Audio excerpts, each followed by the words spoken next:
दोस्तों, अपनी स्क्रीन पर जो आप देख रहे हैं वो कोई मंदिर, कोई आलीशान महल या कोई अजूबा नहीं है।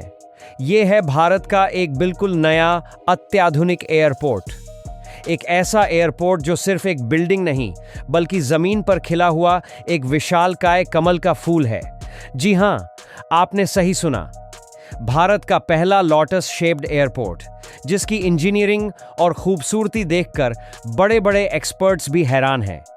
कल्पना कीजिए, एक ऐसी जगह जो 12 सालों तक वीरान पड़ी थी, वहां आज दुनिया के सबसे आधुनिक विमान उतरते हैं।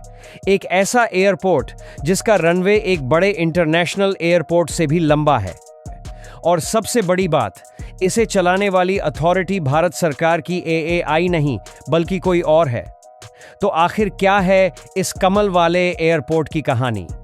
क्यों इसे बनाने की जरूरत पड़ी और कैसे इसने एक पूरे इलाके की किस्मत बदल कर रख दी? आज हम आपको ले चलेंगे कर्नाटक के शिवमोग्गा में बने राष्ट्रकवि कुवेंपु एयरपोर्ट के सफर पर। बने रहिए हमारे साथ, क्योंकि इस एयरपोर्ट से जुड़े राज आपको चौंका देंगे। दोस्तों, सबसे पहले इसकी पहचान की बात करते हैं। इस खूबसूरत एयरपोर्ट का आधिकारिक नाम है राष्ट्रकवि कुवेंपु एयरपोर्ट। यह नाम कर्नाटक के महान कवि और ज्ञानपीठ पुरस्कार विजेता कुप्पली वेंकटप्पा पुटप्पा को समर्पित है, जिन्हें प्यार से कुवेंपु कहा जाता था। यह एयरपोर्ट कर्नाटक के शिवमोग्गा शहर से लगभग 13 किलोमीटर दूर सोगने गांव में स्थित है। इसका IATA कोड है RQY, लेकिन इसकी असली पहचान है इसका अद्भुत आर्किटेक्चर। इसे इस तरह डिजाइन किया गया है कि अगर आप इसे सैटेलाइट से या आसमान से देखेंगे तो ये बिल्कुल एक खिले हुए कमल के फूल जैसा दिखाई देता है। अब सवाल उठता है कि शिवमोग्गा जैसे Tier 2 शहर में इतने बड़े और भव्य एयरपोर्ट की जरूरत ही क्या थी? दोस्तों, इसकी वजह इस इलाके की भौगोलिक स्थिति में छिपी है। शिवमोग्गा, जिसे मलनाड का प्रवेश द्वार भी कहते हैं, एक बड़ा इंडस्ट्रियल, एग्रीकल्चरल और एजुकेशनल हब है। लेकिन यहां से सबसे करीबी एयरपोर्ट बेंगलुरु या मैंगलोर थे, जहां पहुंचने में सड़क या ट्रेन से 6 से 8 घंटे लग जाते थे। भारत के दूसरे सबसे ऊंचे झरने जोग फॉल्स तक पहुंचने के लिए भी लोगों को यही लंबा सफर तय करना पड़ता था। इस एयरपोर्ट ने इस पूरी तस्वीर को बदल दिया। अब बेंगलुरु से शिवमोग्गा का सफर सिर्फ 1 घंटे का रह गया है। जोग फॉल्स, अगुम्बे के घने जंगल और वेस्टर्न घाट के खूबसूरत नज़ारे अब पर्यटकों की पहुंच में आ गए हैं। इसके अलावा शिवमोग्गा भारत की सुपारी राजधानी भी है। इस एयरपोर्ट के कार्गो टर्मिनल से अब यहाँ के मसालों और कृषि उत्पादों को सीधे देश विदेश के बाजारों तक पहुँचाना आसान हो गया है। साथ ही मेडिकल इमरजेंसी के समय मरीजों को एयर एम्बुलेंस से बड़े शहरों तक पहुँचाने में लगने वाला कीमती समय भी बच रहा है। चलिए अब बात करते हैं उस खासियत की जो इस एयरपोर्ट को सबसे अलग बनाती है, इसका लोटस डिज़ाइन। यह सिर्फ कोई पेंटिंग या ऊपरी सजावट नहीं है, बल्कि पूरी टर्मिनल बिल्डिंग की संरचना ही कमल के आकार में की गई है। लगभग 4340 स्क्वायर मीटर में फैली इस बिल्डिंग की छत को बनाने में 850 मीट्रिक टन से ज़्यादा स्ट्रक्चरल स्टील का इस्तेमाल हुआ है, जिसे कमल की पंखुड़ियों का आकार दिया गया है। ये पंखुड़ियां रात में जब रोशन होती हैं तो नज़ारा देखने लायक होता है। ये डिज़ाइन सिर्फ खूबसूरती के लिए नहीं है, बल्कि यह भारत के राष्ट्रीय फूल कमल को एक श्रद्धांजलि भी है, जो विकास और पवित्रता का प्रतीक है। आपको शायद लगे कि यह एक छोटा रीजनल एयरपोर्ट है, तो यहाँ छोटे प्लेन ही उतरते होंगे, लेकिन यहीं पर इस एयरपोर्ट का सबसे बड़ा राज छिपा है। इस एयरपोर्ट का रनवे 3050 मीटर लंबा है। आपको तुलना के लिए बता दूं कि यह मैंगलोर इंटरनेशनल एयरपोर्ट के 2450 मीटर के रनवे से भी काफ़ी लंबा है।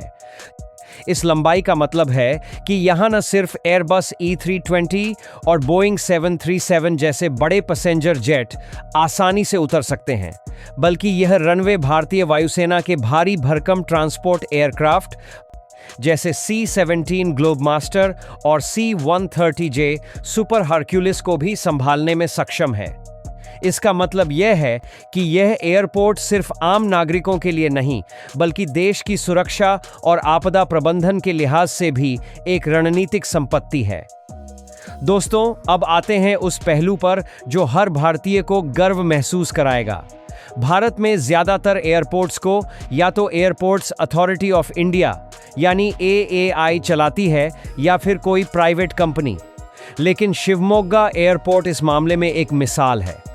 यह कर्नाटक का पहला ऐसा कमर्शियल एयरपोर्ट है जिसे 100% राज्य सरकार ने अपने फंड से बनाया है और इसे ऑपरेट भी राज्य सरकार की ही एजेंसी के SIIDC यानी Karnataka state industrial and infrastructure development corporation कर रही है।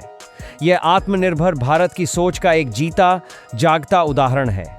सिर्फ यही नहीं, इस एयरपोर्ट को बनाने में कुल खर्च 449 करोड़ आया। 3 किलोमीटर से भी लंबे रनवे और इतनी खूबसूरत टर्मिनल बिल्डिंग के साथ ये भारत के सबसे कॉस्ट इफेक्टिव ग्रीनफील्ड एयरपोर्ट्स में से एक है। जहां बड़े मेट्रो एयरपोर्ट्स हजारों करोड़ में बनते हैं, वहीं शिवमोग्गा एयरपोर्ट ने कम लागत में वर्ल्ड क्लास सुविधाएं देकर एक नया बेंचमार्क स्थापित किया है। इस एयरपोर्ट की कहानी भी किसी फिल्म से कम नहीं है। इसका प्लान 2008 में एक प्राइवेट पब्लिक पार्टनरशिप यानी PPP मॉडल के तहत शुरू हुआ था, लेकिन फाइनेंशियल दिक्कतों और आपसी विवादों के चलते प्रोजेक्ट ठप हो गया और 2015 में सरकार ने कॉन्ट्रैक्ट रद्द कर दिया। लगभग 12 साल तक 775 एकड़ जमीन यूं ही पड़ी रही, लेकिन 2020 में कर्नाटक सरकार ने इस प्रोजेक्ट को फिर से जिंदा करने का फैसला किया। इस बार डिजाइन को पूरी तरह बदलकर रनवे को छोटा करने के बजाय और लंबा कर दिया गया ताकि बड़े विमान उतर सकें। और कमाल की बात यह है कि जून 2020 में काम दोबारा शुरू होने के बाद कोरोना महामारी की चुनौतियों के बावजूद यह प्रोजेक्ट 33 महीनों से भी कम समय में बनकर तैयार हो गया। यह एयरपोर्ट जितना खूबसूरत है, उतना ही पर्यावरण का दोस्त भी है। इसे ग्रीन कॉन्सेप्ट्स पर बनाया गया है। यहाँ 100 किलोवाट का रूफटॉप सोलर प्लांट लगा है जो दिन के समय बिजली की ज़रूरतों को पूरा करता है। यहाँ जीरो लिक्विड डिस्चार्ज वाला सीवेज ट्रीटमेंट प्लांट है, जिसका मतलब है कि 100% गंदे पानी को रिसाइकल करके बागवानी के लिए इस्तेमाल किया जाता है। पूरे कैंपस में रेन वाटर हार्वेस्टिंग पिट्स और 100% LED लाइटिंग का इस्तेमाल किया गया है। तो दोस्तों, शिवमोग्गा का राष्ट्रकवि कुवेंपु एयरपोर्ट सिर्फ स्टील और कंक्रीट की एक इमारत नहीं है। यह एक विजन की कहानी है, एक रुके हुए सपने के सच होने की कहानी है। यह इस बात का सबूत है कि अगर इच्छा शक्ति हो तो टियर 2 शहर भी वर्ल्ड क्लास इंफ्रास्ट्रक्चर बना सकते हैं। यह भारत के बढ़ते कदम, उसकी इंजीनियरिंग क्षमता और अपनी संस्कृति को सहेज कर आगे बढ़ने की सोच का प्रतीक है। आपको भारत का यह कमल वाला एयरपोर्ट कैसा लगा? क्या आप यहां जाना चाहेंगे? हमें नीचे कमेंट्स में ज़रूर बताइए। अगर यह वीडियो आपको पसंद आया हो तो इसे लाइक करें और अपने दोस्तों के साथ शेयर करना न भूलें। और ऐसे ही दिलचस्प और जानकारी से भरे वीडियोस के लिए हमारे चैनल को सब्सक्राइब ज़रूर करें। मिलते हैं अगले वीडियो में। जय हिंद।